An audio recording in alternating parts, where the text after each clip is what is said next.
خدا صلی اللہ تعالی علیہ وآلہ وسلم کی بابرکت امت میں پیدا فرمائے۔ سامعین کرام، جس آیت مبارکہ کی میں نے تلاوت کی ہے وہ سورہ آل عمران کی آیت نمبر 78 ہے۔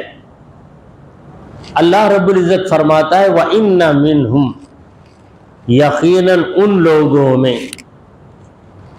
لوگوں میں اس کا مطلب اہل کتاب میں، یہ ہم کی ضمیر اہل کتاب کی طرف لوٹتی ہے، تو اہل کتاب میں یقیناً بعض ایسے ہیں لفریقاً، ایک گروپ، ایک فرقہ یا ایک ٹیم ان میں ایسی ہے، یلوون السنتہم، اپنی زبانوں کو وہ الٹتے ہیں، لپٹتے ہیں، زبانوں کو ٹیڑھی کرتے ہیں یا بنگی کرتے ہیں، بالکتابی، جب کتاب پڑھتے ہیں، یعنی جب توریت پڑھتے ہیں تو اس طرح زبان کو الٹ پلٹ کرتے ہیں، اور کتاب میں کوئی لفظ رہتا ہے وہ دوسرا لفظ ادا کرتے ہیں، لِتَحْسَبُوهُ مِنَ الْكِتَابِ، تاکہ تم لوگ گمان کر لو کہ یہ جو پڑھ رہے ہیں وہ کتاب میں سے ہے،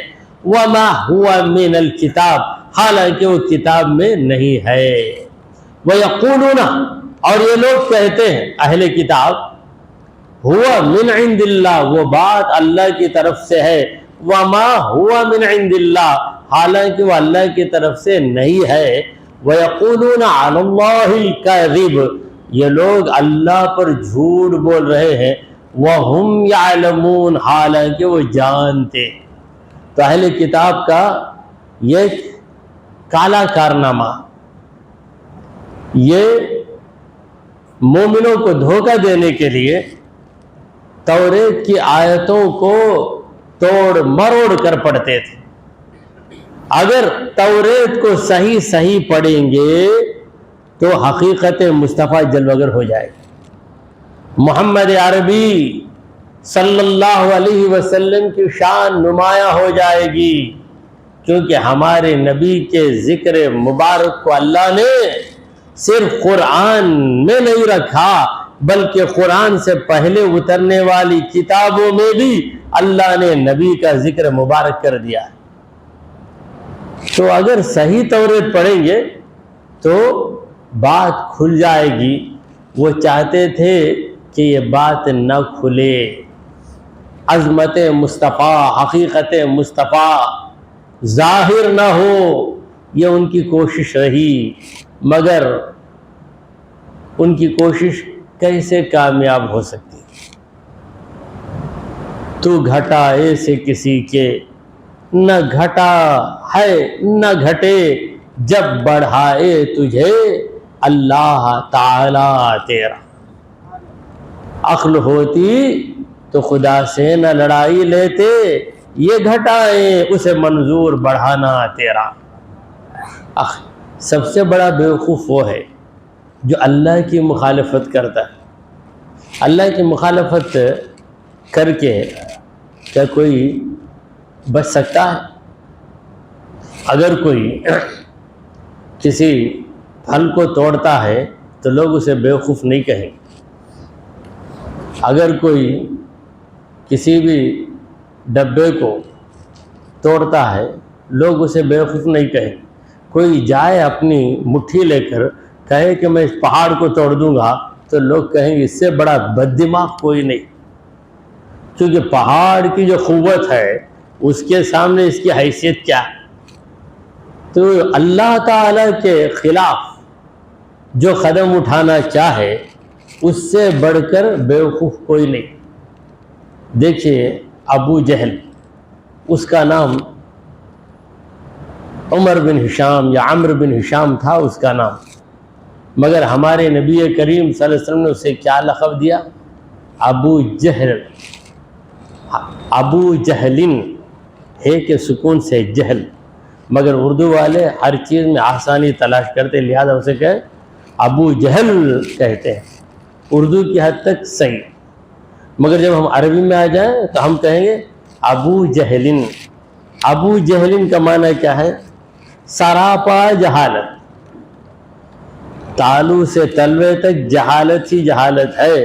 اگر ہلکا سا علم بھی اس کے پاس ہوتا، ہلکی سی سمجھ بھی اس کے پاس ہوتی، تو وہ کبھی محمد عربی صلی اللہ علیہ وسلم سے دشمنی نہیں کرتا، کیونکہ حضور کی دشمنی در حقیقت اللہ کی دشمنی.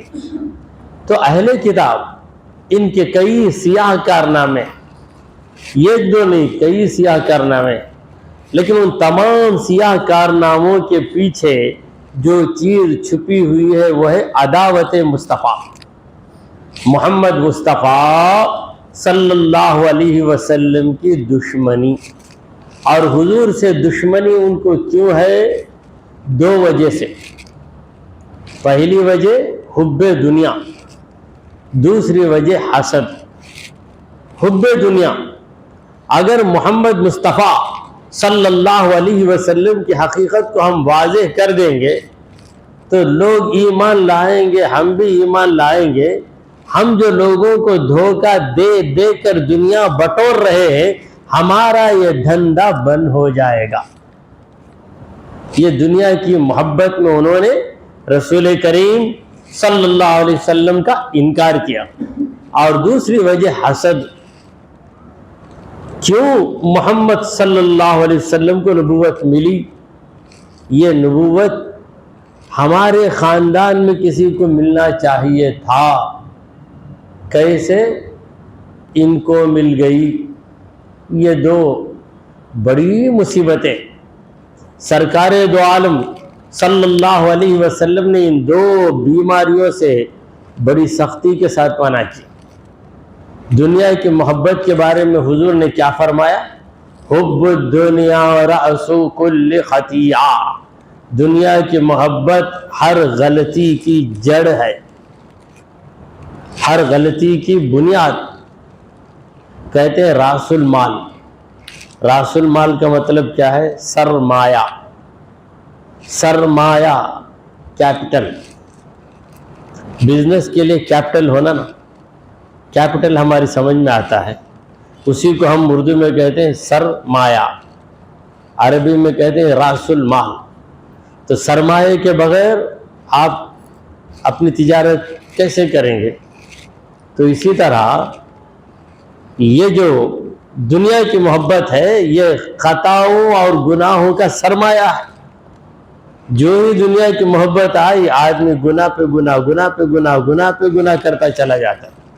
دنیا کی محبت اسے نکالو دل سے. اور دوسری چیز حسد. حسد کے بارے میں نبی کریم صلی اللہ علیہ وسلم نے بڑی زبردست بات بتائی. الحسد یاکل الحسنات کما تاکل النار الحطب. حسد نیکیوں کو کھا لیتا ہے جس طرح آگ لکڑیوں کو کھا جاتی. تو دو بیماریوں کی وجہ سے یہودی آخرت سے محروم ہو گئے. اگر دو بیماریاں نہیں ہوتی، حسد بھی نہیں ہوتا، دنیا کی چاہت بھی نہیں ہوتی. جیسا کہ عبداللہ بن سلام ہے، یہ بھی یہودی تھے، بلکہ یہودیوں کے زبردست مولانا عالم. ہمارے پاس مولانا کسے کہتے ہیں؟ ہم لوگ عالم کو کہتے ہیں. کیا مولانا یعنی عالم. حالانکہ مولانا کا مطلب ہمارے مولا، ہمارے مولا. تو ہم دعا میں عرض کرتے ہیں انت مولانا، انت مولانا. اے پروردگار تو ہمارا مولانا ہے، تو ہمارا مولا. انت مولانا، تو ہمارا مولا. فانصرنا علی القوم الکافرین، کافر قوم کے خلاف ہماری مدد فرما دے. تو مولانا دو لفظ ہیں. مولانا دو لفظ ہیں، مولا لفظ اول، نا لفظ ثانی. مولانا ہمارے مولا، مگر ہم اسے مولانا ایک ہی لفظ مان کر کہتے ہیں ہمارے مولانا. تو ہمارے کہہ دے تو پھر نا کا معنی کیا ہو؟ جیسے لوگ کہتے ہیں ECR روڈ، کہتے ہیں EC روڈ. آر کو بھی کہہ دیں گے، پھر روڈ بھی کہیں گے، ECR روڈ۔ تو بہرحال ان لوگوں کی کئی سازشیں ہیں یہودیوں کی، ان میں ایک سازش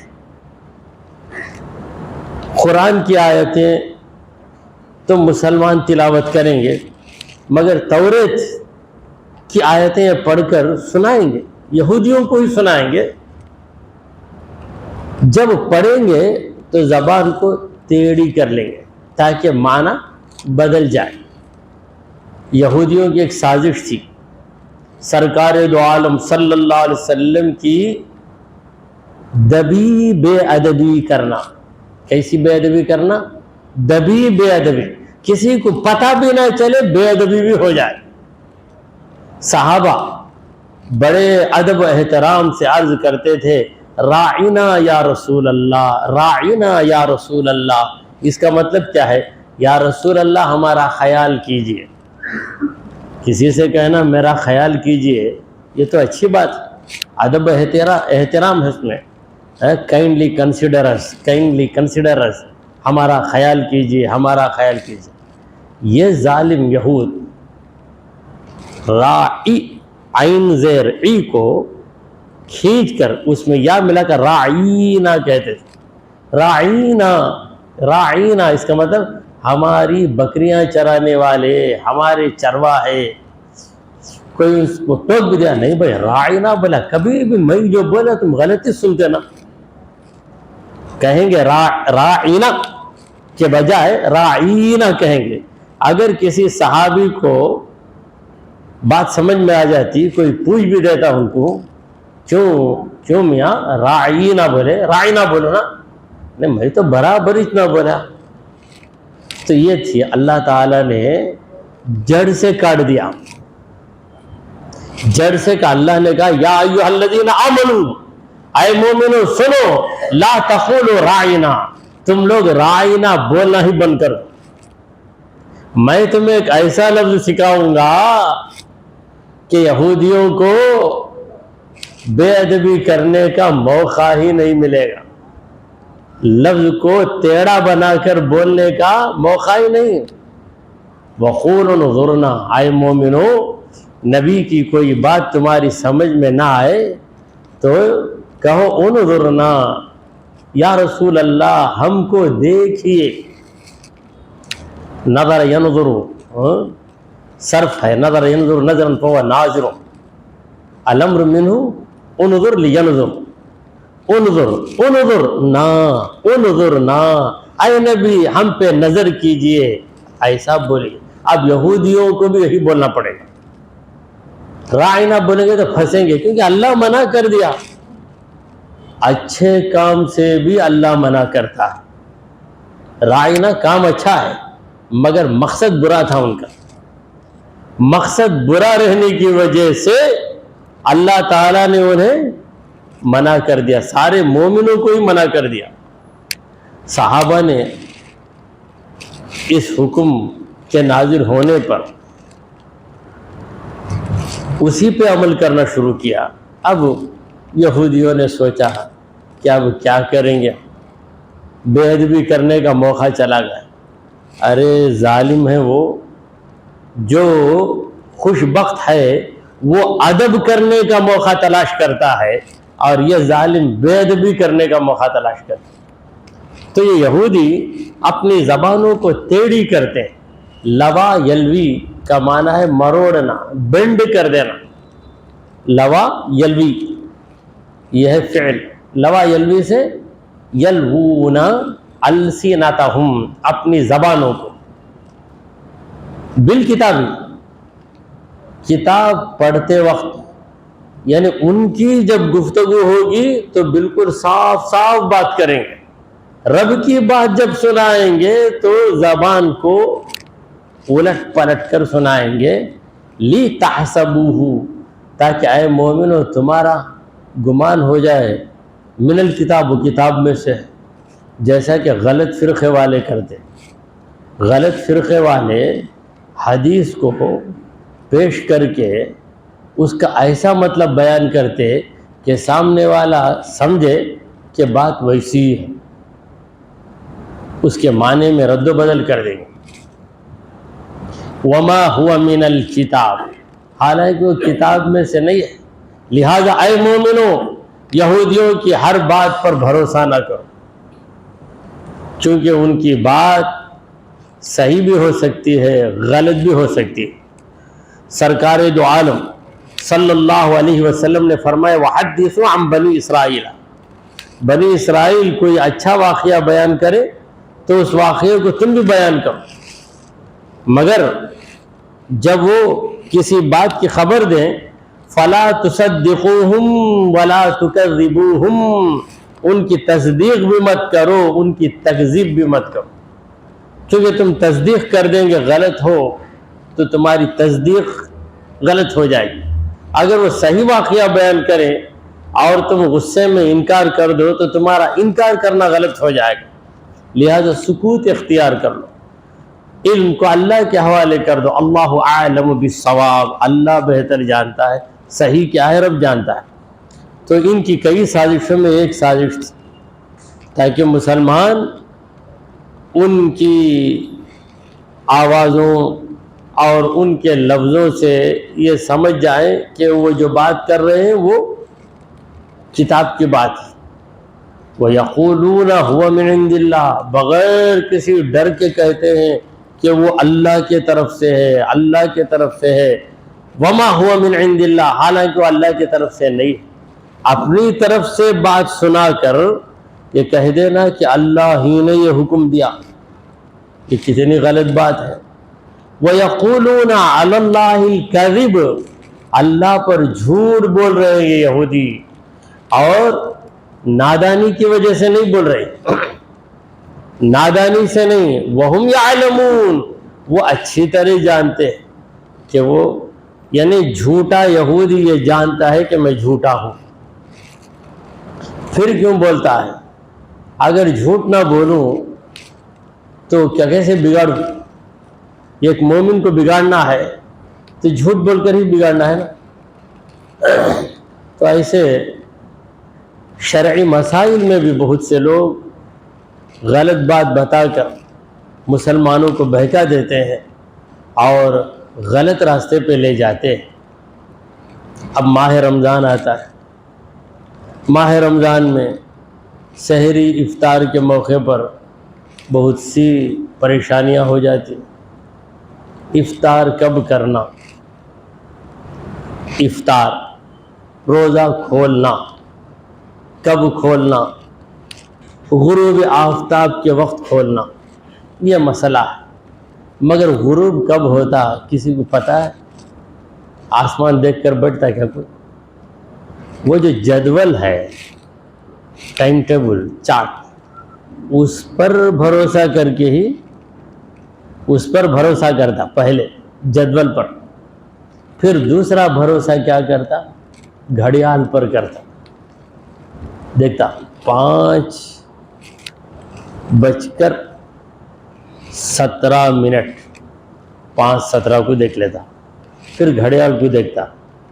اب یہ ڈیپینڈنٹ ہو گیا، پہلا ڈیپینڈنٹ نقشے پر، دوسرا ڈیپینڈنٹ گھڑیال پر، پھر کہتا میں تقلید نہیں کرتا، گھڑیال کی بھی تقلید کر رہا ہے اور اس کی بھی کر رہا ہے۔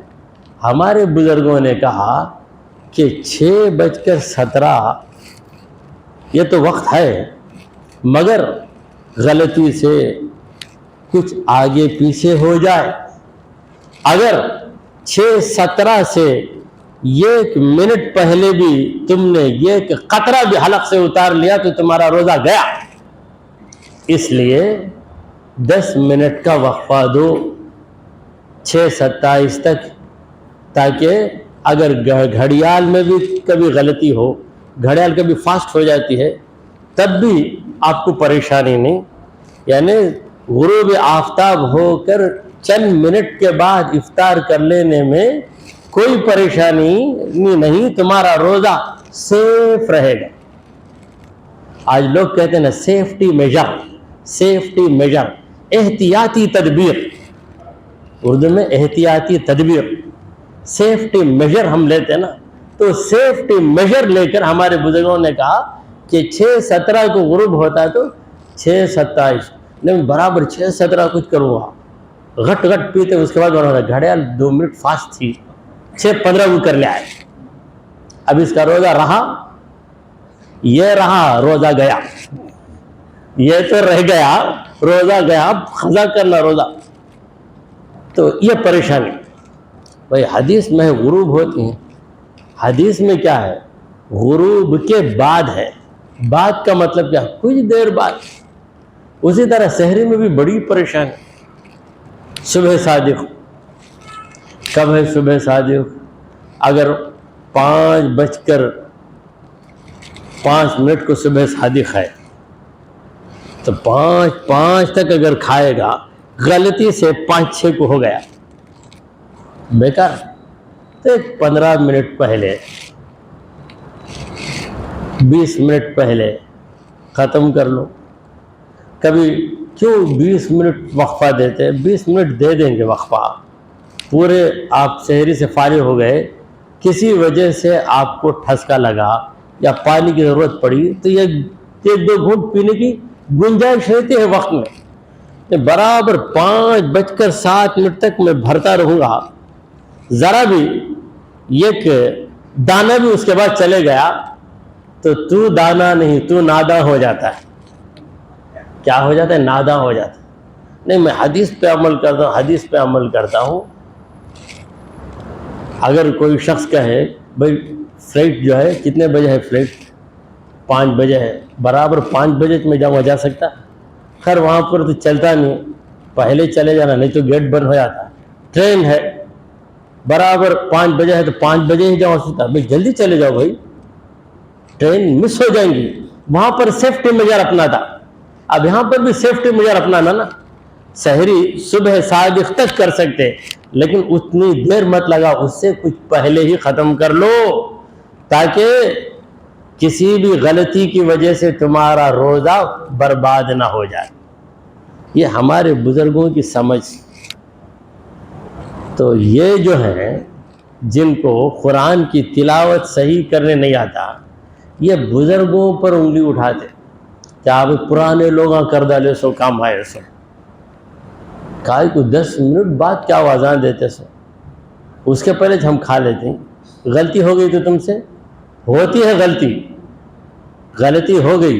5:17 کو 6:17 کو غروب مان کے کھایا، اس کے بعد معلوم ہوا کہ نہیں 6:15 کچھ کھا لیا. بھائی تیرا روزہ گیا، پرواہ نہیں، چلتا بولتا. کیا چلتا؟ تیرے باپ کا دن چلتا بول رہا ہے، یہ تیرے رب کا دن چلتا نہیں، آؤندہ ہو جاتا، ختم. تو ایسی پریشانی ہے. رمضان آتے اور چاند دیکھنے کی پریشانی. چاند کا شرعی اعلان ہونے سے پہلے یہ اعلان کر رہے ہیں. میں بولتا یہ شرعی اعلان ہے، اور یہ شرعی اعلان نہیں ہے، یہ فسادی اعلان. چاند دکھ گیا، چاند دکھ گیا، چاند دکھ گیا، بلا وجہ ضرورت کیا ہے؟ تم دکھ گیا. اب لوگ پریشان. خیر الحمدللہ یہ مصیبتیں بھی اب ختم ہوتی جا رہی ہیں، مگر چند سال پیش تک ہر سال پریشان. 29 روزے ہوتے ہی چاند دکھ گیا، چاند دکھ گیا. کہاں دیکھا بھائی چاند؟ کون دیکھا؟ انہیں دیکھا مجھے بولا، انہیں دیکھا مجھے بولا. تو دیکھا کیا بھائی؟ میں نہیں دیکھا. تو یہ جو یہودیوں کی حرکتیں ہیں، ویسی چند حرکتیں مسلمانوں میں بھی آ گئیں، جس کی وجہ سے ہمارے دین میں بھی خرابی پیدا ہو جاتی ہے. پروردگار فرماتا ہے ما کان لبشر، کسی بھی انسان کے لیے یہ بات جائز نہیں، ممکن نہیں، ان یؤتیہ اللہ الکتاب، کہ اللہ اسے کتاب دے، والحکم، اور حکم دے دے، والنبوت، اور نبوت بھی دے دے. یعنی ایک بندے کو اللہ اپنا نبی بنایا، اپنی شریعت دے دیا اور اپنی کتاب اس نبی پر اتار دیا. ایک بندے کو، تو بندہ کیا ہو گیا؟ خدا کا پیغمبر ہو گیا، خدا کا نبی ہو گیا. بہت نیک بندہ ہے. اللہ نے اسے 3 نعمتوں کے لیے چن لیا. پہلی نعمت کیا؟ کتاب دے دیا. کتاب دے دیا، ہم کو بھی کتاب دے دیا، تو یہ دینا الگ ہے، نبی کو کتاب دینا الگ ہے۔ ہم کو جو کتاب ملی ہے نبی کے ذریعے ملی ہے، اور نبی کو جو کتاب ملی ہے خدا سے ملی ہے، تو ان کو کتاب ملنا الگ، ہم کو کتاب ملنا یہ الگ ہے۔ اور حکم دے دیا، احکام، شریعت اور نبوہ، اللہ نے نبی بنا دیا۔ ثم یقول للناس، پھر یہ آدمی یعنی جسے خدا نبی بھی بنا دیا، صاحب شریعت بھی بنا دیا، صاحب کتاب بھی بنا دیا، یہ شخص آ کر لوگوں سے کہے ثم یقول للناس کونوا عبادا لی من دون اللہ، اللہ کو چھوڑو میرے بندے بن جاؤ، ایسا بول سکتا ہے کیا کوئی پیغمبر بول سکتا؟ نہیں بول سکتا۔ اٹ از ناٹ پاسبل، ما کان لبشر، کوئی بشر جسے اللہ ان نعمتوں سے سرفراز کر دے وہ ایسا نہیں بول سکتا۔ اگر کوئی بول رہا ہے کہ میرے بندے بنو، میری عبادت کرو اور اللہ کی عبادت چھوڑو، تو وہ خدا کا پیغمبر ہو نہیں سکتا، وہ تو دجال ہے، وہ تو شیطان۔ تو جو بات ایک دجال کرے گا، شیطان کرے گا، ویسی بات کو تم پیغمبروں سے منسوب کر رہے ہو۔ تم کہتے ہو عیسیٰ علیہ السلام نے کہا میری عبادت کرو، عزیر علیہ السلام نے کہا میری عبادت کرو، اس پیغمبر نے کہا، اس بزرگ نے کہا میری عبادت کرو، یہ کیسے صحیح ہو سکتا ہے؟ ایسا ہو ہی نہیں سکتا۔ ما کان لبشر ان یؤتیہ اللہ الکتاب والحکم والنبوہ، اللہ تعالیٰ کسی بشر کو کتاب دے دے، شریعت دے دے، نبوت دے دے، وہ بندہ آئے اور لوگوں سے کہے کہ میرے بندے بن جاؤ، کونوا عبادا لی، میرے بندے بنو، من دون اللہ، اللہ کو چھوڑ کر، ایسا ہرگز نہیں بول سکتا۔ ولیکن کوئی ایسا بندہ، ایک صاحب اس طرح پڑھتے ہیں اذا جاء نصر اللہ، اذا جاء نصر اللہ پڑھتے، نہیں پڑھ سکتے بھائی، غلط ہے نا، جاہل نہیں، انہیں بہت بڑے مفتی انہیں پڑھتے، انہیں مفتی چھوڑ نہیں سکتا، کفتی رہے گا، مفتی پڑھے گا نصر اللہ نہیں پڑھ سکتا۔ تو غلط بات بول کر یہ کہہ دینا کہ ایک بہت بڑے مولانا نے ایسا کہا ہے، تو سامنے والا سہم جاتا، مولانا بولے تو بہت بڑے مولانا ہوگی، صحیح نہ رہے، نہیں ہو سکتا صحیح، غلط بات غلط ہی رہے گی، بولنے والا شیطان ہی رہے گا۔ تو یہ جو شیطانی بات ہے کہ اللہ کی عبادت چھوڑو میری عبادت کرو، اللہ کو خدا مت مانو مجھے خدا مانو، یہ بات کوئی پیغمبر ہرگز بول نہیں سکتا۔ ولیکن مگر پیغمبر کہے گا تو کیا کہے گا؟ پیغمبر کہے گا کونوا ربانیین، تم لوگ ربانی بن جاؤ، یعنی رب کے عبادت گزار بن جاؤ۔ ربانی، رب کی عبادت کرنے والا، رب کو راضی کرنے کے لیے رب کی عبادت کرنے والا، اسے کہتے ہیں ربانی۔ ربانی بن جاؤ، بما کنتم تعلمون الکتاب، اس لیے کہ تم کتاب کی تعلیم دے رہے ہو، کتاب سکھا رہے ہو۔ تعلیم کا معنی کیا ہے؟ سکھانا، اور ایک تعلیم بھی ہے، لکڑیوں سے جو کھیلتے اسے بھی تعلیم بولتے، لیکن وہ تعلیم جو ہے تے عین لام یمین تعلیم نہیں ہے، وہ تے الف لام یہ تعلیم، علم سے بنا، علم کا معنی درد پہنچانا، لکڑی سے مار مار کے درد پہنچانا، وہ تعلیم، لکڑیوں کی تعلیم، یہ تعلیم، علم دینا، نالج پہنچانا، یہ ہے تعلیم۔ اب یہ جو چل رہا ہے یہ اصل میں تعلیم ہے، اس کا نام تعلیم ہے۔ تعلمون الکتاب، کتاب تم سکھاتے ہو لوگوں کو، وبما کنتم تدرسون، اور تم خود درس حاصل کرتے ہو، سیکھ رہے ہو۔ سیکھنے والے سکھانے والے علم والے ہوتے ہیں، علم والا ہمیشہ رب کا عبادت گزار رہے گا، اگر کوئی اس کے پاس آ کر کہے کہ میں تیری عبادت کرتا ہوں تو فوراً جھڑک دے گا کہ میری عبادت کیسے ہو سکتی ہے؟ عبادت تو رب کی ہونا چاہیے، تو رب کی عبادت کر، میں بھی رب کی عبادت کرتا ہوں، یہ کہے گا پیغمبر۔ مگر ظالموں نے غلط باتوں کو پیغمبروں کی طرف منسوب کر دیا، جیسا کہ کئی من گھڑت حدیثیں، من گھڑت یعنی دل میں سوچ لیا، پھر لفظوں کو جوڑ لیا، پھر کہہ دیا کہ قال رسول اللہ صلی اللہ علیہ وسلم، اللہ کے رسول صلی اللہ علیہ وسلم نے فرمایا۔ ایسی حدیثوں کو کہتے ہیں موضوع حدیث۔ موضوع کا معنی یعنی کسی نے اپنی طرف سے باتوں کو بنا کر ان باتوں کو حضور کی طرف منسوب کر دیا۔